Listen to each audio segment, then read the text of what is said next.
House of the Dragon എന്ന series കാണുന്ന ആൾക്കാർക്ക് അറിയാം, കഴിഞ്ഞ എപ്പിസോഡിൽ ഏറ്റവും വലിയൊരു ക്യാരക്ടർ ഡെത്ത് നടന്നിട്ടുണ്ട്, സർ ക്രിസ്ത്യൻ കോൾ.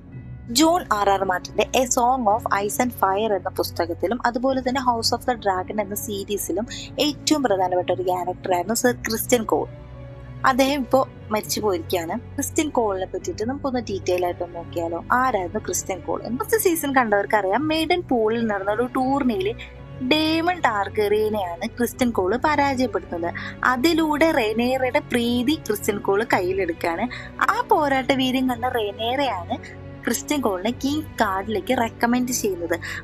മാത്രമല്ല റെനേറയുടെ ഒരു പേഴ്സണൽ സ്റ്റാഫ് ആയിട്ടും കൂടിയാണ് ക്രിസ്ത്യൻ കോളിനെ അവൾ സെലക്ട് ചെയ്യുന്നത്. അവിടെ നിന്നാണ് എല്ലാത്തിൻ്റെയും തുടക്കം. അതായത് പിന്നീട് അവർ തമ്മിൽ ഒരു രഹസ്യ പ്രണയം ഉണ്ടാകുകയായിരുന്നു. ഈ കിങ്സ് കാർഡിലെ ആൾക്കാരുടെ പ്രത്യേകത എന്താണ്? അവർക്ക് പിന്നീട് ഒരിക്കലും ഒരു കുടുംബ ജീവിതം ഉണ്ടാവില്ല, മാത്രമല്ല അവർക്കൊരു പ്രണയ ജീവിതം ഉണ്ടാവില്ല. അവിടെ ക്രിസ്ത്യൻ കോളിൽ ഒരു ചെറിയ പിഴവ് പറ്റിയാണ് അദ്ദേഹം റെനേറയായിട്ട് സീക്രട്ട് റിലേഷൻഷിപ്പിൽ ഇവർ രണ്ടാളും ഏർപ്പെടുകയാണ്.